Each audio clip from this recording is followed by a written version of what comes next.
आप सभी को नमस्कार। अ, अभी तक जैसा कि हम समय-समय पर लाइव मेडिटेशन के माध्यम से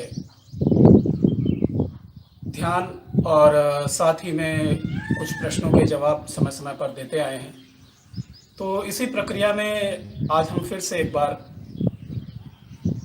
हम जो है पहले अपना ध्यान करेंगे और उसके बाद में कुछ ऐसे सवाल हैं जिनको मैं लूँगा और उसके विषय में हम चर्चा करेंगे। तो हम सबसे पहले थोड़ी देर के लिए ध्यान कर लेते हैं। जैसा कि मैंने आप सभी से कहा है और आप सभी को इस बात की जानकारी भी होगी कि गुरु के साथ ध्यान करके एक अलग ही स्थिति प्राप्त होने की संभावना हमेशा रहती है। एक अलग ही गहराई प्राप्त होने की संभावना हमेशा रहती है।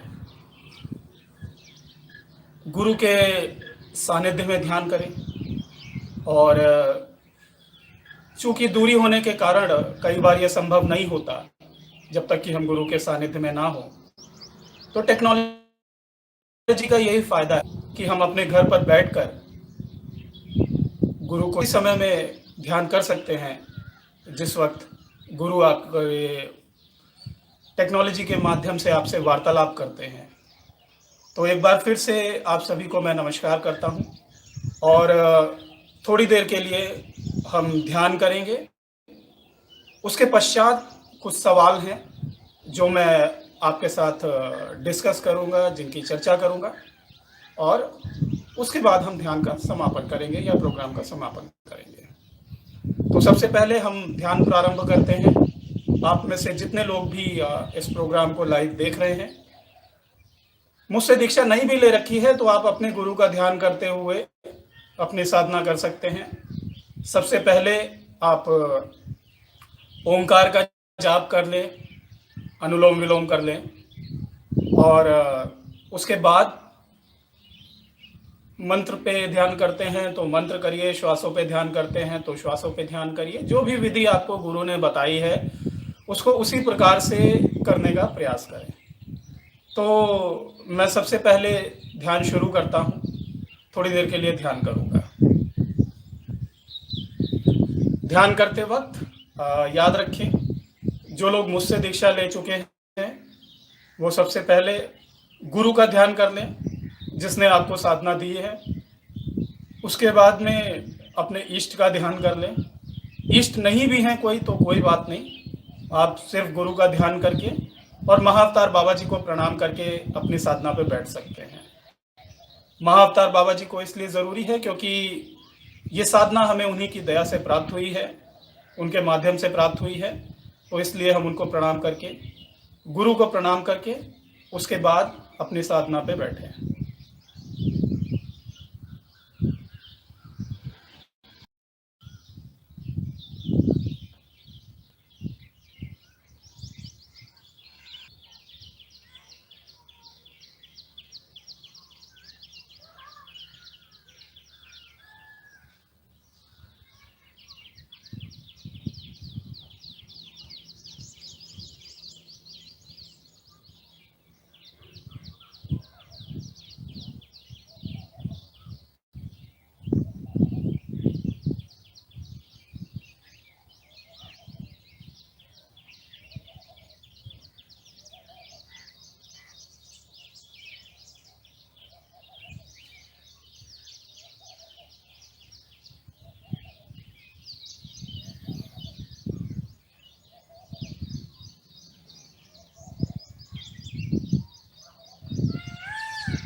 बहुत धन्यवाद आप लोगों का साथ में ध्यान करने के लिए।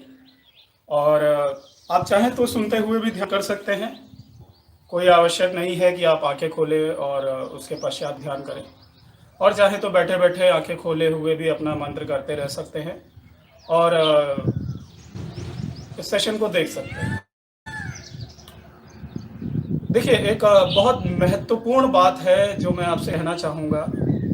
हालाँकि हम सभी इस बात से परिचित हैं, लेकिन कहीं न कहीं एक अनजानी भाग-दौड़ में हम पड़ जाते हैं और जो महत्वपूर्ण बात है उसको भूल जाते हैं।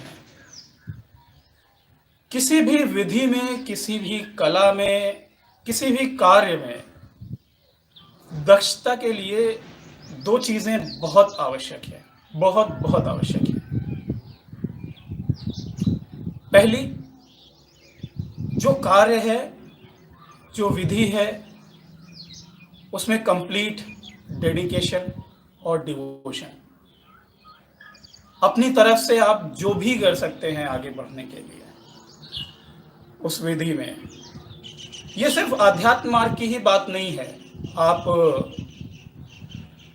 जीवन में कोई भी कार्य ले लीजिए, कोई भी स्थिति ले लीजिए, जहाँ पर आप एक्सेल करना चाहते हैं, जहाँ पे वाक़ई में आप कुछ एक्स्ट्रा ऑर्डिनरी करना चाहते हैं, वहाँ पर सबसे पहले आवश्यक हो जाता है कि उस कार्य में अपनी पूर्ण क्षमता लगा दें। जितनी ज़्यादा आप क्षमता लगाएँगे, उतनी ज़्यादा आप एक्सपर्टीज़ के करीब जाते जाएँगे, उतने ज़्यादा आप उस कार्य में दक्ष होते जाएँगे। तो पहला रूल है कंप्लीट डिवोशन टू प्रैक्टिस और the work which you are doing to move forward in life. जीवन में आगे बढ़ने के लिए,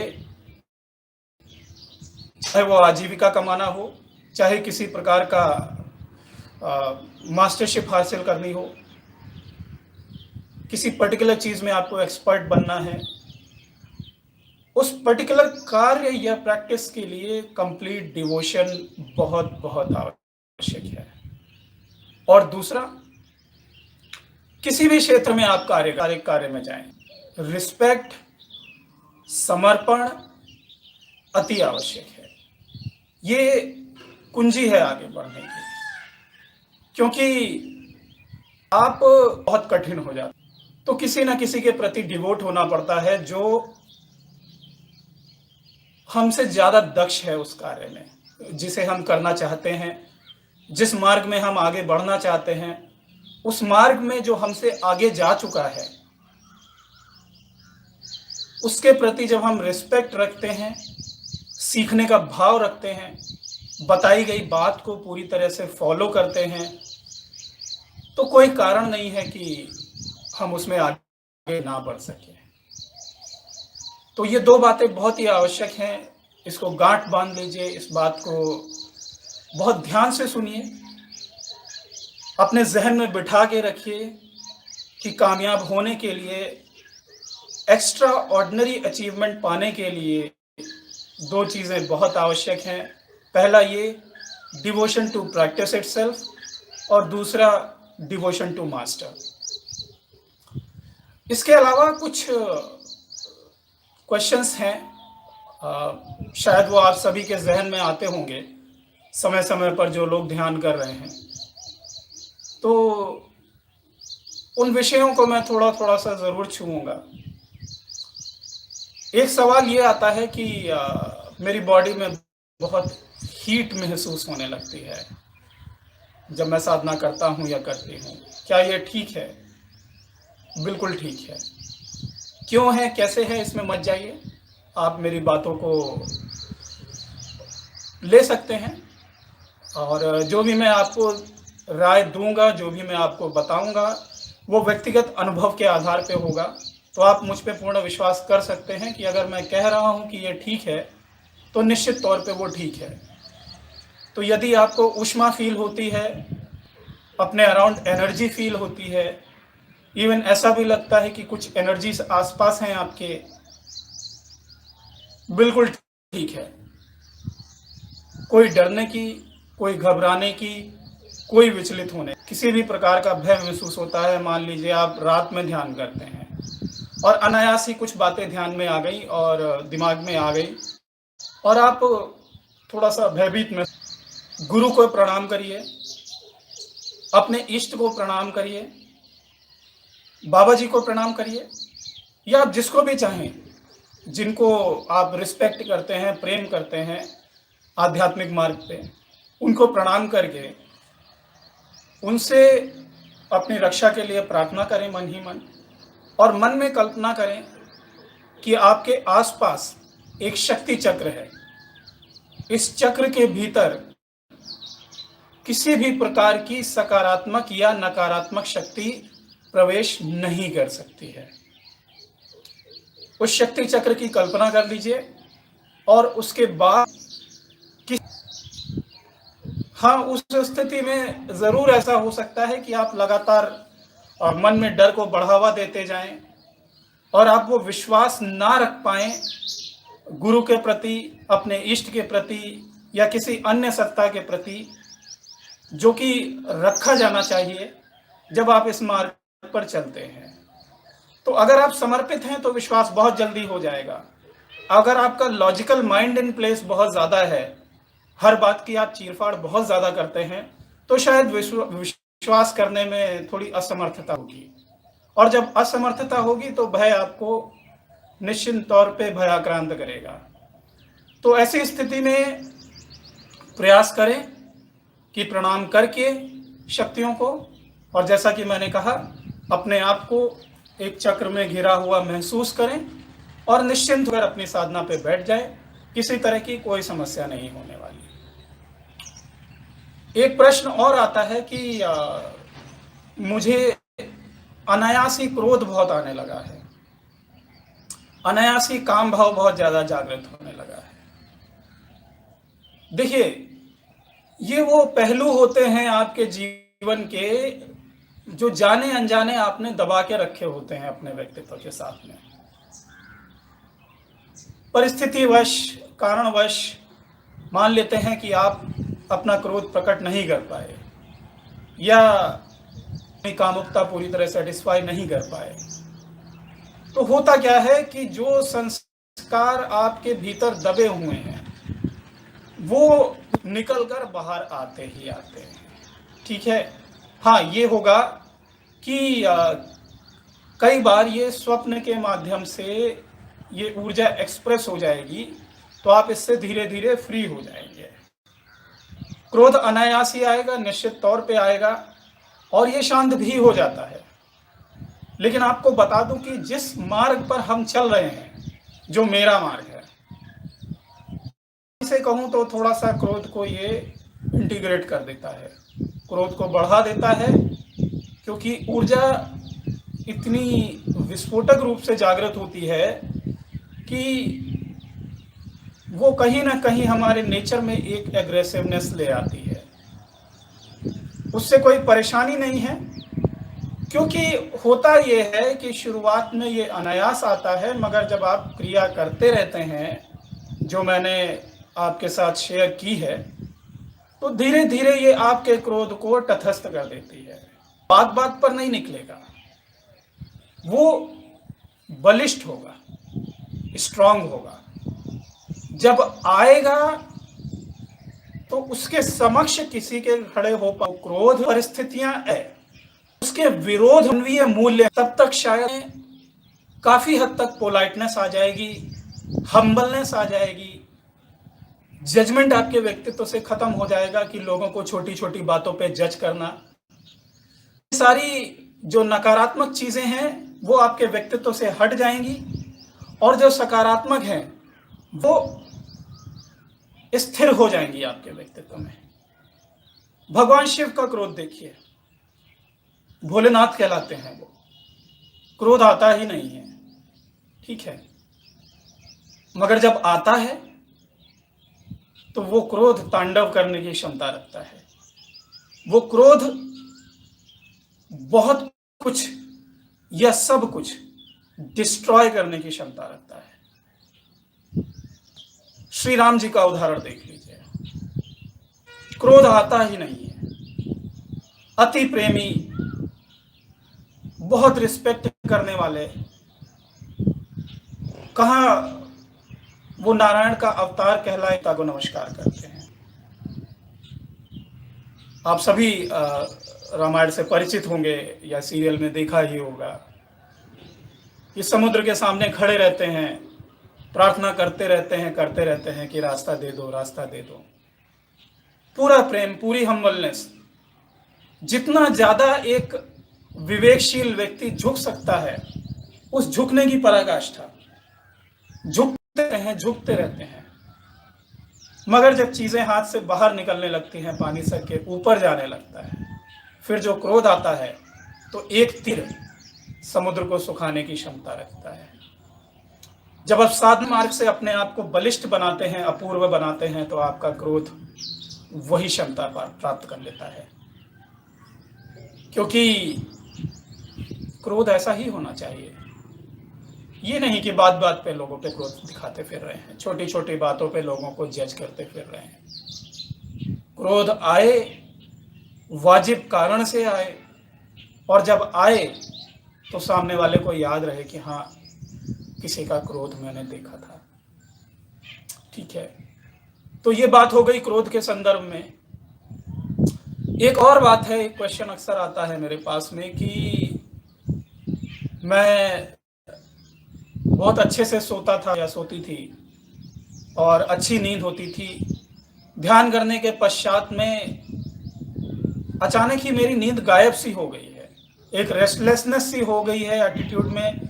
और रात को खास तौर से जो एवरेज टाइम है वो मैं आपको बता रहा हूँ कि रात में 1 से 3:30 के बीच में या 1:30 से 3:30 के बीच में ज़्यादातर लोगों की नींद अचानक से खुल जाती है, और उसके बाद 5:30 बजे तक नींद फिर आने लग जाती है।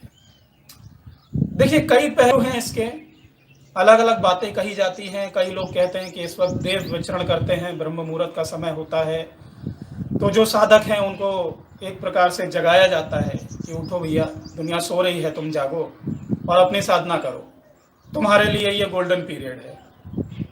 और साधक को वो पीरियड यूटिलाइज कर लेना चाहिए। हम रेस्टलेस हो जाते हैं क्योंकि हमें एक नॉर्मल नींद की आदत है, और अचानक से वो नींद आना बंद हो जाएगी 2 दिन 3 दिन के लिए, या मान लीजिए हफ्ते 10 दिन 15 दिन महीने भर के लिए कोई एक निश्चित समय पे नींद टूट जाती है, 2-3 घंटे नहीं आती है, तो कहीं ना कहीं हम रेस्टलेस फील करने लगते हैं। क्योंकि मान लीजिए ऑफिस वर्किंग है, अभी तो फिलहाल समय ऐसा चल रहा है कि मतलब जो उसका स्केड्यूल है वो थोड़ा ऊपर नीचे हो जाता है, डिस्टर्ब होता है। मगर मैं ये निश्चित तौर पे आपसे कह सकता हूं कि होता क्या है दरअसल कि ये जो नींद टूटने का क्रम है ये बहुत लंबा नहीं चलता, महीने, 1.5 महीने, 2 महीने, बहुत ज्यादा, उसके बाद नींद आपकी नॉर्मल हो जाती है।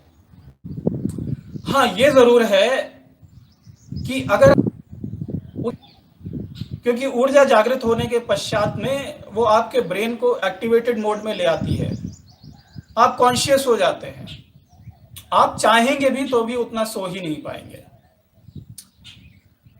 आप पाएंगे कि मान लीजिए आप 8 घंटे सोने वाले व्यक्ति रहे हैं, उसके बाद सो आएगी भी तो भी पढ़ने वाले बच्चों के लिए अपने यहाँ होता है कि पढ़ने वाले बच्चे को कैसा होना चाहिए, अल्पाहारी होना चाहिए, श्वान निद्रा होनी चाहिए, यानी कि कुत्ते जैसी नींद होनी चाहिए। एक्चुअली में यही सारी घटित हो जाए तो जागृत होता है, तो का खाना कम खा। मैं जब साधना काल के पीक से होता हुआ निकला, चीजें जो भी घटित होनी है कि मेरी नींद जो है 3.5 से 4 घंटे की हो गई। आज भी मेरे लिए सोना जो है मतलब एक्चुअली मायने ही नहीं रखता, आपको सच बताऊं, क्योंकि 3 से 4 घंटे में मैक्सिमम नींद पूरी हो जाती है। और जो नींद आती भी है, अगर मैं लेटा हुआ हूं, आप मुझे रात में हल्की सी आवाज लगा देंगे, मैं तुरंत बैठ जाऊंगा, आपको लगेगा ही नहीं कि मैं सो रहा था। अमूमन ऐसा होगा, बहुत ही रेयर कि अगर मैंने 2-3 दिन काफी मेहनत की हुई है फिजिकली और मैं सो जाऊं तो 5-6 घंटे एकदम डीप स्लीप आ जाए, अदरवाइज 3 से 4 घंटे, बहुत ज्यादा तो 5 घंटे। मेरे गुरुजी के विषय में डॉक्टर रमेश परमहंस के विषय में जो गुरु भाई हैं, वो बताते थे कि गुरुजी मतलब उन लोगों ने कभी गुरुजी को ऐसे गहरी नींद में सोते हुए देखा ही नहीं, महसूस ही नहीं किया। रात में कभी सोते हुए व्यक्ति की होती है और ये स्थिति सभी के साथ हो जाती है। आपकी नींद की क्वालिटी इंप्रूव हो जाएगी, क्वांटिटी कम हो जाएगी और आप कॉन्शियसली सोएंगे। आप ज्यादातर स्थिति में जागृत अवस्था में होंगे, जागे हुए होंगे और जब उठेंगे तो एकदम फ्रेश फील करेंगे। ठीक है, तो ये तो नींद के विषय में बात हो गई। अब कुछ क्वेश्चंस और हैं, मैं शायद इनको लिख के लाया हुआ हूं, तो मैं एक बार आपको देख के बता देता हूं कि किस तरह के प्रश्न मेरे पास आते हैं। हाँ, एक बहुत महत्वपूर्ण प्रश्न है कि I do not feel the same energy every day. Am I doing something wrong? मैं जब ध्यान करता हूं तो कभी कभी बहुत अच्छा महसूस होता है, बहुत अच्छा लगता है बहुत गहराई में चला गया हूं या चली गई हूं, लेकिन ऐसा हमेशा नहीं होता, ये कभी कभार होता है। देखिए क्या होता है कि जब शुरुआत आपको उस ध्यान का ब्राइटर साइड दिखा दिया जाता है कि इस ध्यान के मार्ग से आप क्या अचीव कर सकते हैं, आप किस डायमेंशन तक जा सकते हैं, क्या अनुभूतियां कर सकते हैं, कितना आनंद आपको हो सकता है।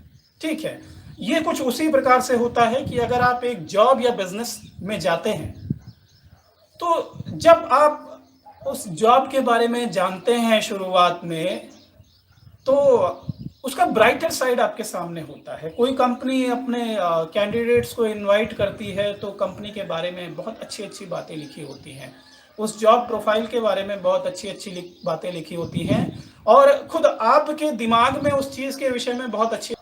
इसका मतलब ये है कि पहले तो आप अच्छी डायमेंशन से परिचित हो गए कि इसमें बेस्ट चीज़ें क्या हैं, इस कंपनी के साथ काम करके या इस प्रोफेशन में काम करके क्या बेस्ट चीज़ें मैं हासिल कर सकता हूँ। अच्छा पैसा, नाम, करियर, स्टेबिलिटी, ये सारी चीज़ें मैं हासिल कर सकता हूँ। मगर जब आप उसमें भीतर प्रवेश करते हैं, चाहे वो व्यापार हो चाहे आपकी जॉब हो, जब आप उसमें भीतर प्रवेश करते हैं तो आप पाते हैं कि चीज़ें इतनी आसान भी नहीं हैं। बहुत से दिन जॉब में ऐसे होते हैं कि बहुत अच्छे बीतते हैं, ये आप सभी का एक्सपीरियंस होगा, ये एक्सपीरियंस किसी के लिए अलग नहीं हो सकता है, चाहे जॉब या बिजनेस हो। बहुत दिन होते हैं बहुत अच्छे बीतते हैं और बहुत से ऐसे दिन होते हैं जहां पे कुछ भी काम नहीं करता, और बहुत से ऐसे दिन भी होते हैं जहां पे आपको मैक्सिमम फ्रस्ट्रेशन हासिल होती है। सुपीरियर से झाड़ पड़ गई, काम में कोई गलती हो गई, बिना वजह की कोई सिचुएशंस क्रिएट हो गई जो आपके अगेंस्ट चली गई, एक्सटेंडेड आवर्स के लिए आना पड़ गया, घर में प्रॉब्लम हो गई, साथ में जॉब जो जॉब के विषय में आपको बताई गई थी, क्या वो सैलरी कम हो जाती है? नहीं, कम कुछ भी नहीं होता है, ना ही कुछ घटता है। एक सिचुएशन ऐसी बन जाती है जहां पे आपको ये समझ में आ जाता है कि everything is subject to experiment. माफ कीजिएगा, it applies both with the profession and your business, right. आपके जॉब में भी वही चीज है, बिजनेस में भी वही चीज है, इवन आपका जो जीवन है। देखिए, व्यक्ति जब प्रेम में पड़ता है किसी के या पड़ती है, बहुत सारी खूबसूरत कल्पनाएं होती हैं जीवन के विषय में। ये मैं सिर्फ प्रेम संबंधित जीवन की बात कर रहा हूं, अभी विवाह पे नहीं पहुंचे हम। प्रेम करते हैं, बहुत सारी खूबसूरत कल्पनाएं होती हैं, ऐसे समय काटेंगे वैसे समय काटेंगे। जब आप रिलेशन में आ जाते हैं, जब आप संबंध में आ जाते हैं किसी के साथ में, तब आप धीरे धीरे सामने वाले को पहचानना शुरू करते हैं। उससे पहले आप एक दूसरे को इग्नोर कर रहे होते हैं। एक दूसरे को इग्नोर करने से तात्पर्य है कि आप उन गहरी बातों पे नहीं जाते कि ये व्यक्ति ऐसा हो सकता है या वैसा हो सकता है, इससे मेरे जीवन पे क्या प्रभाव पड़ेगा। उस वक्त सिर्फ लुक्स का मामला चल रहा होता है, साथ होने की प्रतिस्पर्धा चल रही होती है, एक दूसरे को इम्प्रेस करने की प्रतिस्पर्धा चल रही होती है। लेकिन जब एक दूसरे के साथ में आ जाते हैं तब आप अच्छाइयों के अलावा कमियां भी देखना शुरू कर देते हैं, क्योंकि इंसान का ये स्वभाव होता है कि पहले वो अच्छाई पे फोकस करता है जिसके साथ होना चाहता है, मगर सूनर और लेटर धीरे धीरे उसका दिमाग बुराइयां निकालने की तरफ जाता ही जाता है, कमियां निकालने की तरफ जाता ही जाता है। उस स्थिति में आपको पता चलता है कि जो एक खूबसूरत कल्पना की थी जीवन के विषय में, वो एक प्रकार से अगर छिन्न भिन्न नहीं कहूं तो कहीं ना कहीं वो डिस्टर्ब सी प्रतीत होती है। वैवाहिक जीवन के विषय में भी ऐसा ही है कुछ। विवाह को लेकर व्यक्ति के जीवन में बहुत अरमान होते हैं कि वैवाहिक जीवन ऐसा होगा, सुख ऐसा होगा, लेकिन 10 में से अगर 9 लोग नहीं कहूं मैं, तो 10 में से 7 या 8 लोग हैं जो विवाह के बाद या कुछ वर्षों के बाद में बहुत खिन्नता की अवस्था में होते हैं, चाहे पति हो या पत्नी हो। पति पत्नी के साथ सिर धुन रहा होता है, पत्नी पति के साथ सिर धुन रही होती है, और दोनों ही एक दूसरे के एक्सपेक्टेशन पे खरे नहीं उतर रहे होते हैं, दोनों ही एक दूसरे के विरोध में होते हैं, यूं कहूं कि विरोधियों की तरह साथ में रह रहे होते हैं। मुझे तुम्हारी ये बातें पसंद नहीं है, तुम्हें मेरी ये बातें पसंद नहीं है, सारा जीवन इन्हीं बातों में निकल जाता है। एक दूसरे को बस प्रूव करने में लगे रहते हैं कि मैं सही हूं, तुम सही हो। तो ये उदाहरण मैं इसलिए दे रहा हूं, कहने का मतलब ये है कि साधना मार्ग में भी आप जब जाएंगे तो हमेशा स्थिति एक सी नहीं रहेगी। वो सिंपल से उदाहरण थे कि जो चीजें पैकेज्ड ब्यूटीफुली नजर आती हैं, ऐसे पैकेज्ड है, उसमें तारतम्य बिठाना पड़ता है। जीवन में भी जब आप प्रवेश करते हैं, वैवाहिक जीवन में भी, तो तरह तरह की समस्याएं आती हैं। बीमारी है, बच्चे हैं, पैसा होना ना होना, सुख सुविधाएं होना ना होना, दूसरे की तुलना में आगे बढ़ पाना ना बढ़ पाना, जीवन में मान सम्मान मिलना ना मिल पाना, हर तरह के चैलेंजेस। उसी प्रकार से साधना मार्ग में जब आप साधना करते हैं तो शुरुआत में बहुत अच्छी अच्छी चीजें होती हैं, वो सारे डायमेंशंस आपको दिखते हैं जिनको आप छू सकते हैं, मगर उसके बाद में जब आप छूते हैं, थोड़ा थोड़ा उनका जिस्ट मिलता है, उनकी झलक मिलती है, तो आपको बहुत अच्छा लगता है, आपका दिल गदगद हो जाता है, लगता है कि बस यही स्थितियां हमेशा बनी रहेगी और मैं इसी को हमेशा प्राप्त होना चाहता हूँ, प्राप्त करना चाहता हूँ। मगर ऐसा होता नहीं है, अगर सच्चाई से कहूँ आपसे, और अगर आप अपने प्रति ईमानदार हैं, सच्चाई से इस चीज को ऑब्जर्व करेंगे, तो आप भी समझेंगे कि वाकई में ऐसा नहीं होता। कभी बिल्कुल ठगा हुआ 15 दिन 10 दिन जबरदस्ती बैठ, चाहे वो बीच में आकर खड़ी होती ही होती है, वो आपको रोकेगी ही रोकेगी, आपको ऊर्जा के चरम पे नहीं जाने देगी। और सिर्फ बाहरी ही नहीं, आंतरिक स्तर पर भी जो है, जो क्रिया आपके भीतर चल रही होती है ऊर्जा स्तर पे, वो हमेशा एक जैसी स्टिल या एक जैसी राइजिंग अवस्था में नहीं रह सकती। वो आपका पूरा चर्निंग करती है। जैसे समुद्र मंथन के विषय में आपने सुना है ना, पूरी चर्निंग होती है आपकी। जब वो मंथन होता है आपका, तो उसमें गलत चीजें भी निकल के बाहर आती हैं और अच्छी चीजें भी निकल कर बाहर आती हैं, और चर्निंग के बाद भी अमृत भी निकल कर आता है और हलाहल भी निकल के आता है। जब आप उस हलाहल को भी धारण करने में उतने ही सक्षम हैं जितनी खुशी से आप अमृत को धारण कर लेते हैं, तब आप महादेव के समीप पहुंच जाते हैं, तब आप महादेव की अवस्था में पहुंच जाते हैं। महादेव की अवस्था से मेरा मतलब ये नहीं है कि आप भगवान शिव बन जाएंगे। जो आ गई है अध्यात्म खुद अपनी विचारधारा से ऐड कर लेते हैं, उस सबको छांट देती है, उसको काट देती है, उसको आपके मार्ग से हटा देती है। आप वो कॉम्प्लेक्सिटी कंटिन्यू नहीं कर सकते, आपको सिंपल होना ही होना पड़ेगा। There is no other option, there is no other way. जितना आप सिंपल होते जाएंगे, जितना आपके अंदर काट छांट होती जाएगी, उतना ही आप पाएंगे कि आप अपने आप में स्थित हो गए हैं, अपने प्रति कंफर्टेबल हो गए हैं। आपको ना दूसरों से कोई उम्मीद है, ना अपने आप से कोई उम्मीद। जितना आप दूसरों को माफ कर सकते हैं, उतना ही आप खुद को माफ कर सकते हैं। यानी कि आप में और बाहर में कोई भेद नहीं रहता। जब तक ये भेद है, तब तक आप अपने आप में स्थित नहीं हैं। बहुत ही साधारण सा तरीका है ये जानने का कि मैं सही मार्ग पे चल रहा हूं या नहीं चल रहा हूं। जब तक आप दूसरों को जज करते रहते हैं कि सामने वाला तो आध्यात्म के नाम पे जीरो है। मैंने कुछ दिन साधना कर ली, महीने, 2 महीने, 4 महीने, 6 महीने, साल भर अच्छा लगा, अंडरस्टैंडिंग हुई, अपने अंदर इंप्रूवमेंट फील हुआ कि यार मैंने लोगों से बात करना कम कर दिया है, मैंने भोजन कम कर दिया है, मेरी नींद कम हो गई है, मुझे अच्छा लगने लगा है, शांति लगने लगी है। अब बारी आती है दूसरों को जज करने की। सामने वाला गधा है, सामने वाले को कुछ नहीं पता। कैसे लोग हैं ये, कैसे सांसारिक लोग हैं ये, इतनी छोटी छोटी बातें नहीं समझते, व्यवहारशीलता नहीं समझते, बात करते वक्त टोक देते हैं, ईश्वर को नहीं समझते, आध्यात्म को नहीं समझते, ज्ञान को नहीं समझते। तो अब बारी आती है दुनिया को बेवकूफ समझने की।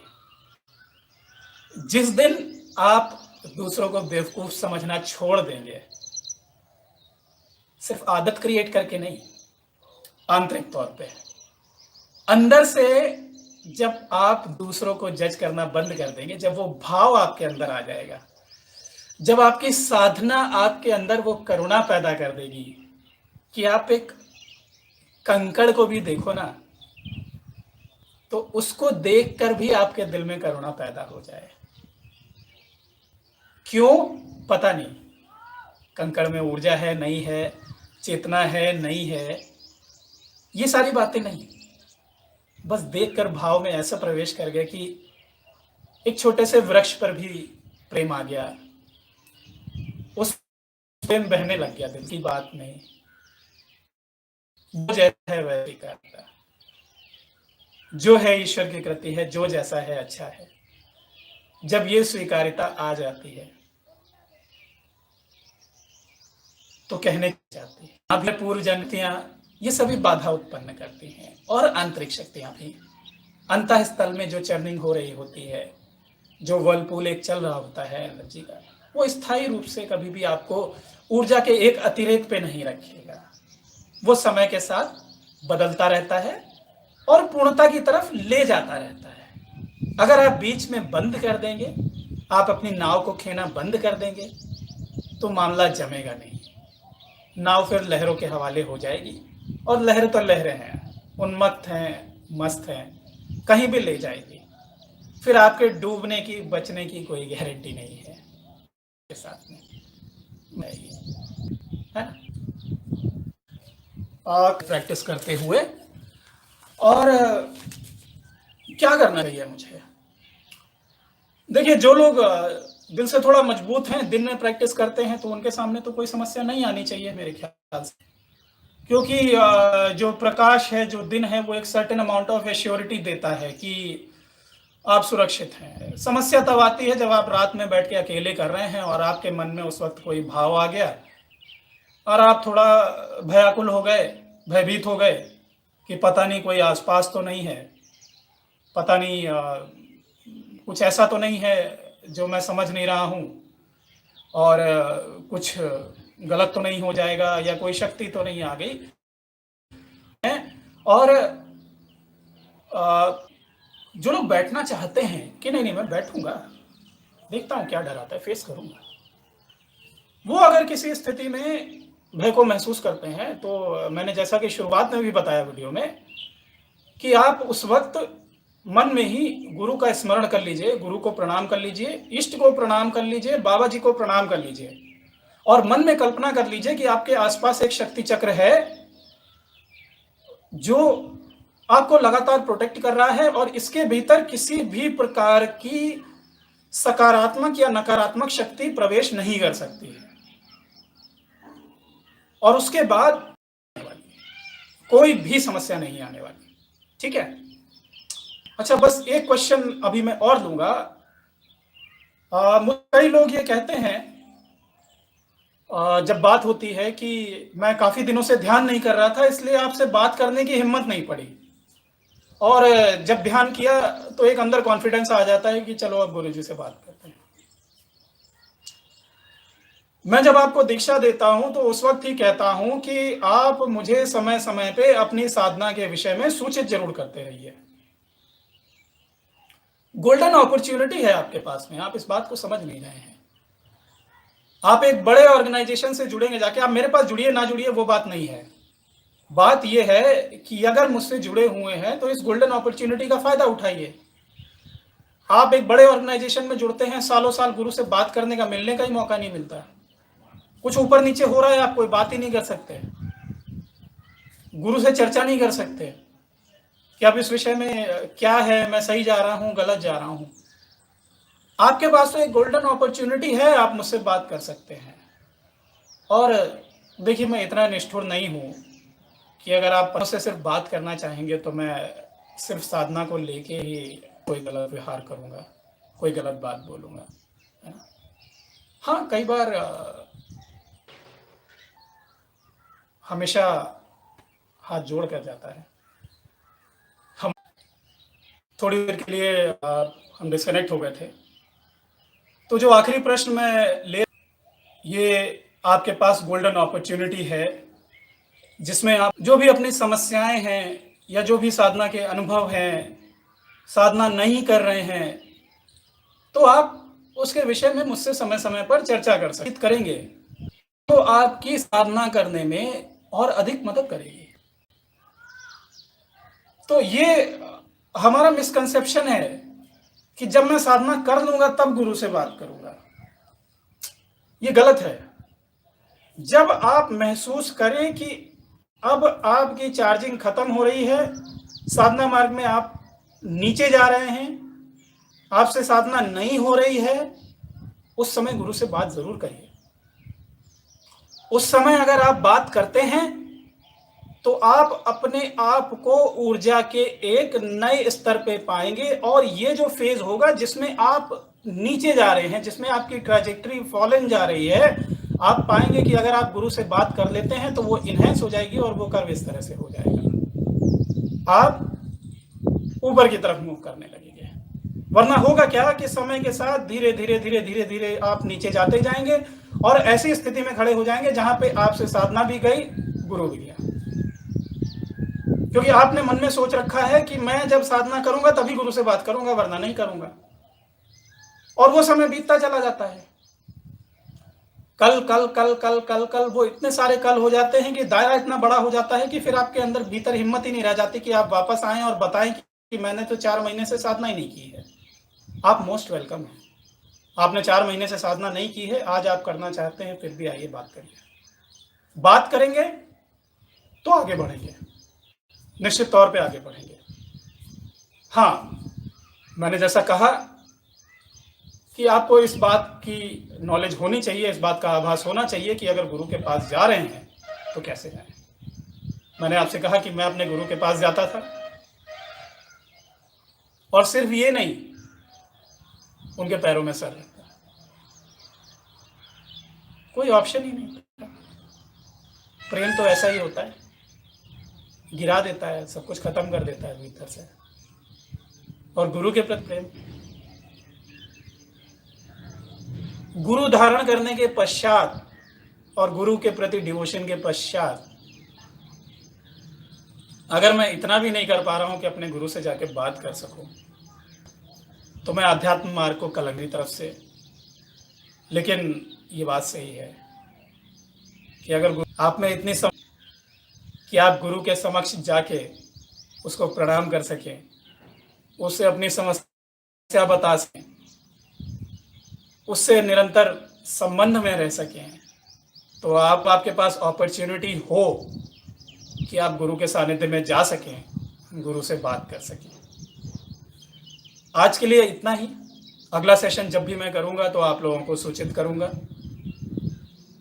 आप सभी के साथ मेरा प्यार, आशीर्वाद, बहुत सारी शुभकामनाएं कि आप अपने मार्ग में आगे बढ़ सकें। एक बार फिर यही मेरी ईश्वर से कामना है। बहुत बहुत धन्यवाद।